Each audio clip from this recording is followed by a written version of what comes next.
పూర్ణిమ prince లో కళ్యాణం కమనీయం సేల్స్ ప్రతి 15,000 కొనుగోలుపై ఒక గోల్డ్ కాయిన్ ఉచితం. చరణ్ ఆల్రెడీ మన గోవిందుడు అందరు వాడేలే చేద్దాం. అందులో కూడా చాలా విచిత్రమైన క్యారెక్టర్ ఎంటర్టైన్మెంట్ వాళ్ళే క్యారెక్టర్ నిజంగా అది బాబాయ్ క్యారెక్టర్. అసలు ఆ డ్రెస్సులు గిస్సులు గోలగోలగా అటువంటి అంటే అవి ఛాలెంజింగ్ ఉంటాయి మనకి సరదాగా. అవునా? ఎంటర్టైన్మెంట్ అనేది చాలా సరదాగా ఉంటుంది. అసలు చాలా విచిత్రమైన ఒక అంటే ఏంటి రికామిగాళ్ళు ఉంటారు కదా విలేజ్లో, అవి పడుతుంది అమ్మ నాన్న అసలు కొన్ని సీన్లు దాంట్లో ఉంటాయి. గోడ మీద ఎక్కి అమ్మ అన్నం పెడుతుంటే అవన్నీ లేవు కొన్ని. గోడ మీద ఎక్కి అన్నం పెడుతుంటే ఇక్కడ నుంచి కామెంట్లు వేసుకుంటూ ఉంటాను నాకు. అసలు భలే ఉంటాయి సీన్స్. అవి కట్ అయినాయా? అవి కొన్ని కట్ ఎడిట్ అయినాయి. కానీ ఉన్న మట్టుకే చాలా బ్యూటిఫుల్.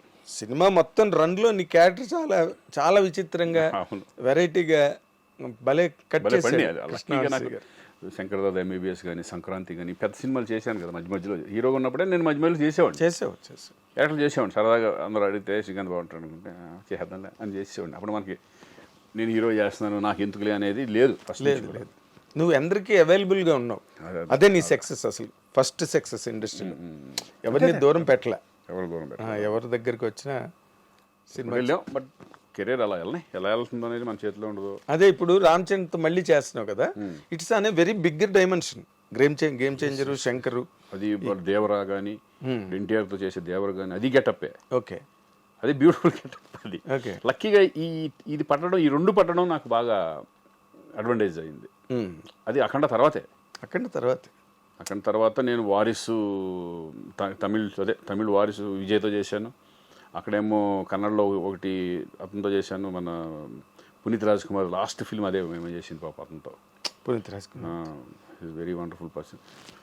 అలా మంచి ఈ పెద్ద చేసుకుంటే వెళ్తున్నాం. ఇప్పుడు కన్నడంలో కొన్ని సినిమాలు అంతకుముందు కూడా చేసావు కదా? అంతకుముందు కూడా చేసాను. 2-3 సినిమా సరదాగా చేస్తూ ఉంటా. ఎందుకంటే నేను హ్యాపీగా ఒకసారి సరదాగా చేద్దాం కన్నడం మాట్లాడతావు కదా? కన్నడ పుట్టి పెరిగింది అక్కడే ధారవాడలో చదువుకున్నావు. సరదాగా అప్పుడప్పుడు అడిగితే మంచిది వస్తే చేద్దాం అనే పద్ధతిలో ఉంటాం. అదే ఇక్కడ అలాగే ఉన్నావు, అక్కడ అలాగే ఉన్నావు, ఎక్కడైనా ఒకలాగే ఉన్నావు.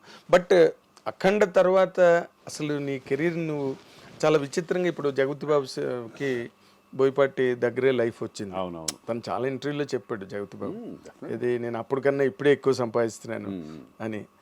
అది నీకు వర్తిస్తుందా? డెఫినెట్గా. అంటే ఇదేంటంటే మనకు రెస్పాన్సిబిలిటీ తక్కువ. విలన్ గా చేసిన క్యారెక్టర్ చేసిన రెస్పాన్సిబిలిటీ ఏమి ఉండదు. అంతా హీరో మార్కెట్ మీద హీరో మీద వెళ్ళిపోతుంది డైరెక్టర్. అప్పుడు మేము హీరోగా చేసినప్పుడు ఏంటంటే మన సినిమాలు రిలీజ్ అవుతాయో లేదో టెన్షన్. వీళ్ళు లాస్ట్ మూమెంట్ వరకు కొంతమంది ప్రొడ్యూసర్లు చేతులు ఎత్తేస్తారు. దాన్ని ముందుకు తీసుకెళ్లాలంటే నేను ఎదురుపెట్టిన సందర్భాలు ఉన్నాయి. అవునా? చాలా సినిమాలు నేనే కదా ఎదురు పెట్టి ఉంటాను. రిలీజ్ అవ్వాలంటే వాళ్ళకి ఎదురు ఇవ్వడం. అవును, ఎదురు రాసేసి ఎవరు రిలీజ్ అవ్వకపోతే ల్యాబ్కి ఫోన్ చేసి నేను ఇస్తాను రిలీజ్ చేయండి అంటాం. అవును, చాలా జరిగినాయి అన్నీ అప్పట్లో. ఇంక సరే, అది ఒకటి పార్ట్ ఆఫ్ ది గేమ్. అది మనం సంపాదించుకున్నాం, మనం పెట్టిన దాంట్లో పెట్టేసాం, అంతే, అయిపోయింది. అదే మనది ఏముంది అనుకుంటాం, అయిపోయింది. అలా తీసుకోవడం కూడా అంత సులభం కాదు కదా శ్రీకాంత్. ఒకటి మనం ఇచ్చామా, అది పోయిన అనుకునే ఇవ్వాలి. వచ్చినాయా? ఇచ్చినవి అలాగే తిరిగి ఎప్పుడైనా? ఎప్పుడు రాలే, ఎవరు ఇంతవరకు ఏది జరగలేదు అలా. నా మెంటాలిటీ ఏంటంటే నాకు ఇస్తారు అని ఆశ పెట్టుకున్నాను అనుకో, బాధ వస్తుంది. ఇది గ్యారంటీ పోతుంది అనుకుని ఇచ్చాను అనుకో, ముందే అనుకున్నాను కదా, ఎక్స్పెక్ట్ చేశాను కదా, అప్పుడు హ్యాపీగా ఉంటాం మనం. ఏదైనా ఎక్స్పెక్ట్ చేసామనుకో, అది రాదనుకుని ఇచ్చేస్తే గొడవ ఉండదు. వస్తే ఆనందం, వస్తే హ్యాపీ. అదేలే, అలా చాలా పోయినాయి నాకు. అవునా? కొన్ని బిజినెస్లో కూడా అలా పెట్టినవి కూడా, కొన్ని వాటిలో కూడా పోయినాయి. ఇక అయింది. ఇక అంటే ఇప్పుడు in terms of your remunerations అవి ఇప్పుడు బాగా కాస్ట్లీగా ఉన్నావా ఇండస్ట్రీలో? డెఫినెట్గా కొంచెం ఉంటుంది. ప్రతి సినిమాలు చేస్తున్నాము. అదే సక్సెస్ వచ్చినప్పుడు ఏంటంటే కొంచెం ఇదివరకు మీద కొంచెం బెటర్గా హీరోగా ఉన్నదానికంటే నాకు తెలిసి నేను ఇప్పుడు బెటర్గా ఉన్నాను అనుకుంటున్నాను నేను. టెన్షన్స్ లేకుండా. డబ్బు కంటే ఇంపార్టెంట్ ఏంటంటే ఇక్కడ మనకి టెన్షన్స్ ఉండకూడదు. ఇక రెస్పాన్సిబిలిటీ 25 సంవత్సరాలు తీసుకున్నాం, 25 years వరకు ఆల్మోస్ట్ నీకు హీరోగానే చేసుకుంటూ వెళ్ళాను కదా. అవును. ఇప్పుడు రిలాక్స్డ్గా చక్కగా మా రోషన్ గారు వచ్చిన తర్వాత వాడు చూసుకుంటూ మనం వెళ్ళాలి. తన కెరీర్ని చూసుకుంటున్నాం. మన సినిమాలు మనం చేసుకుంటూ మధ్య మధ్యలో కోట బొమ్మలు లాంటి క్యారెక్టరైజ్ మంచి సినిమాలు వస్తే హీరోగా ఒక డిఫరెంట్ కాన్సెప్ట్లో వెళ్దాం అనే ఉద్దేశం కూడా ఉంది. రెండు మూడు జరుగుతున్నాయి మన ప్రాజెక్ట్స్, ఓకే నేను హీరోగా చేసేది, బట్ డిఫరెంట్ కాన్సెప్ట్ వెళ్దామని. ఓకే కొత్తగా క్యారెక్టరైజేషన్ కొత్తగా ఉండాలి, మన పర్ఫార్మెన్స్ లెవెల్స్ కానీ మనం సోలోగా మనం, ఎందుకంటే ఇప్పుడు ఓటీటీలు వచ్చినాయి కొంచెం అడ్వాంటేజ్, ఎస్ బాగా ఇదివరకు కంటే ఇప్పుడు బాగా అడ్వాంటేజ్. ప్రొడ్యూసర్లకి చాలా అడ్వాంటేజ్ కదా. అలా నాకు రెండు మూడు అవి జరుగుతున్నాయి, ఇవి కూడా సెలక్షన్ చక్కగా నీట్గా చేసుకుని వెళ్దాం అంతే. అదేలే, అంటే ఇప్పుడు ఎవరైనా ఒక కొత్త డైరెక్టరు ఒక కొత్త కాన్సెప్ట్ పట్టుకొస్తే నువ్వు ఎంకరేజ్ చేస్తావా? 100% డెఫినెట్గా. కొత్త డైరెక్టర్లు కదా, వీళ్ళు మళ్ళీ సరిగ్గా హ్యాండిల్ చేస్తారు. నేను ఎక్కువ చేసిన వాళ్ళే, చిన్న చిన్న వాళ్ళు చాలా చేశాను నేను. అలా ఏమిడో కానీ కొత్తగా ఉంటే డెఫినెట్గా నేను చేయడం జరుగుతుంది. అదేలే, ఆ రోజుల్లో నువ్వు ఈవి సచ్ అందరితో ఒక రాఘవేంద్రరావుతో లేదా దాసనారాయణరావుతో దాసనారాయణ గారితో యాక్ట్ చేశాను, బట్ ఆయన డైరెక్షన్లో చేయలే. ఆయనతో కలిసి యాక్ట్ చేశాను, దొంగలుడు చిన్నలుడు అని.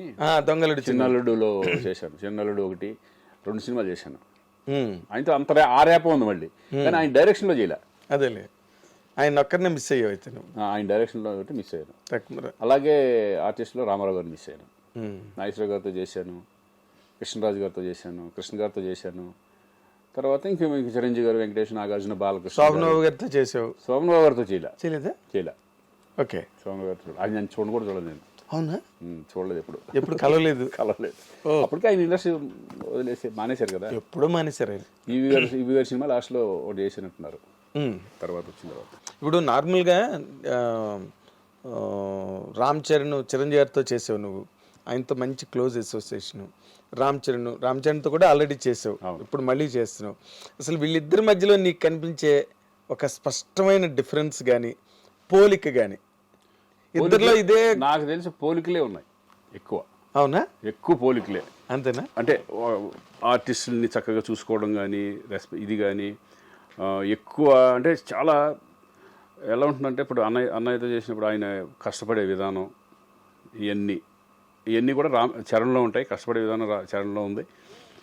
ప్లస్ కామన్ ఏంటంటే చక్కగా ఇప్పుడు మామూలుగా చూసుకుంటే భోజనాల దగ్గర కానీ ఆర్టిస్టుని బాగా చూసుకోవడం కానీ, ఫుడ్ అందరికీ చక్కగా బాగా వచ్చిందా లేదా, బాగుంటుందా లేదా యూనిట్లో చూసుకోవడం, ఇవన్నీ కూడా ఆయనకి ఉంది. చరణ్ కూడా same. Okay, same. Charan is అంటే అనేలాగా డిగ్నిఫైడ్, అంటే ఎక్కడ చాలా పెద్ద, చాలా మెచ్యూర్డ్ గాయ్. చాలా ఈజ్ వెరీ ఇంటెలిజెంట్, చాలా మెచ్యూర్డ్ గాయ్. స్టబ్బన్ చక్కగా నీట్గా ఉంటుంది. కానీ ఆర్టిస్టులు పలకరించే విధానం కానీ, అందరినీ ఓన్ చేసుకోవడం కానీ, ఇవన్నీ సూపర్గా. ఇప్పుడు అన్నయ్య సేమ్ ఇప్పుడు అన్నయ్య సెట్కి వెళ్తే కమెడియన్స్ కానీ వాళ్ళు అందరితో కలిసి ఒక భోజనం చేస్తూ ఉంటారు, అందరిని దగ్గర తీసుకుని మాట్లాడుతూ ఉంటారు కూర్చొని. సేమ్ అదే చరణ్ కూడా. అవునా? చాలా మీ ఇద్దరి మధ్యన ఎట్లా ఉంటుంది ఇంటిమసీ? చాలా బాగుంటుంది. అన్న అంటాడు. అవునా? చాలా మంది, అంటే కొంతమంది అయితే యాక్చువల్గా బాబాయ్ అంటారు, అనవచ్చు కానీ, బట్ నన్ను అన్న అంటారు. ఓకే, అన్న అనుకుంటూ ఈజ్ రెస్పెక్ట్ చాలా బాగా ఇస్తారు. ఎందుకంటే అన్న దగ్గర నుంచి వచ్చినప్పుడు చాలా రెస్పెక్ట్గా. అసలు బాగా ఇష్టంగా నీకు రామ్ చరణ్లో ఈ ఇష్యూ నాకు భలే ఇష్టం అని నీకు? నాకేంటంటే decent, is very decent person. Stubborn and decent. ఆ డీసెన్సీ, ఆ హుందాతనం, అది బాగా నచ్చుతుంది నాకు. ఓకే, ఆ హుందాతనం అనేది ఇప్పుడు నాకు తెలిసి కొంత ఈ ఏజ్లో కొంచెం ఒక రకంగా వేరే ఉంటుంది. అదే ఏజ్ అలాంటిది. కానీ ఆ ఏజ్లో కూడా ఈజ్ వెరీ మెచ్యూర్డ్ పర్సన్. ఆ మెచ్యూరిటీ లెవెల్స్ కానీ, ఆ స్టబ్బనిటీ కానీ, అవన్నీ నాకు బాగా నచ్చుతుంది. ఇప్పుడు మామూలుగా ఒక ఏడాది క్రితం కన్నా వచ్చే ఏడాది మనుషులు పెరుగుతూ ఉంటారు. అవును.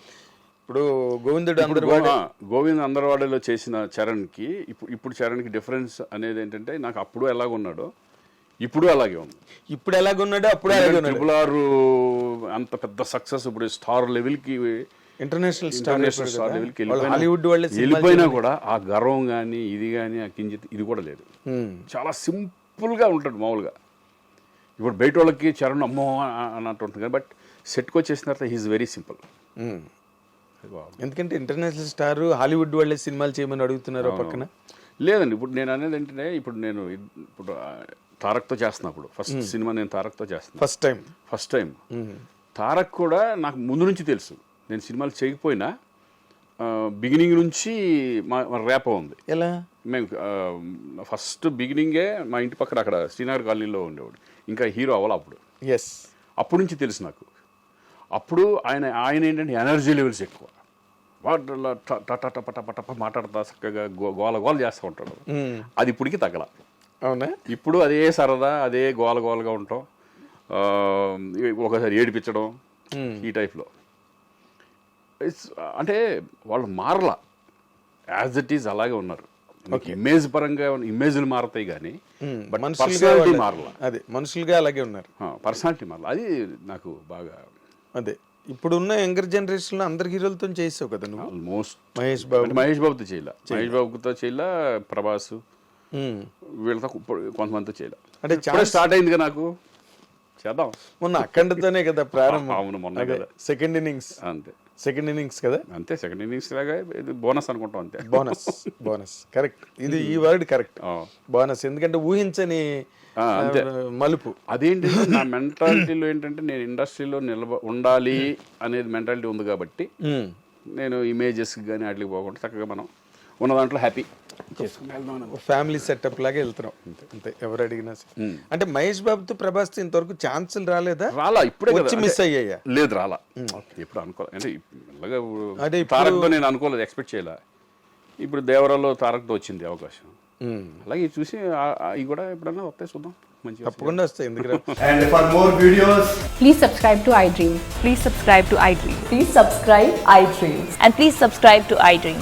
For more videos, subscribe to iDream. please like, share and subscribe to the channel. Congratulations, iDream. Subscribe to iDream. Subscribe to iDream. So subscribe to iDream Media. iDream ki iDream team andarki huge congratulations. Please subscribe iDream Media. Please subscribe to iDream. Subscribe iDream. Please subscribe to iDream. iDream అంటే నా కళల ఛానల్ను subscribe చేసుకున్నారు, నోరు తిరుగుతలేదు. మీరైతే గంట గుర్తు కొట్టండి. For more such videos, please subscribe to iDream. Subscribe to iDream. Please subscribe to iDream. Please subscribe iDream Media. Please do subscribe to iDream. Please subscribe to iDream Media. For best entertainment and information, please subscribe iDream. And don't forget to subscribe to iDream.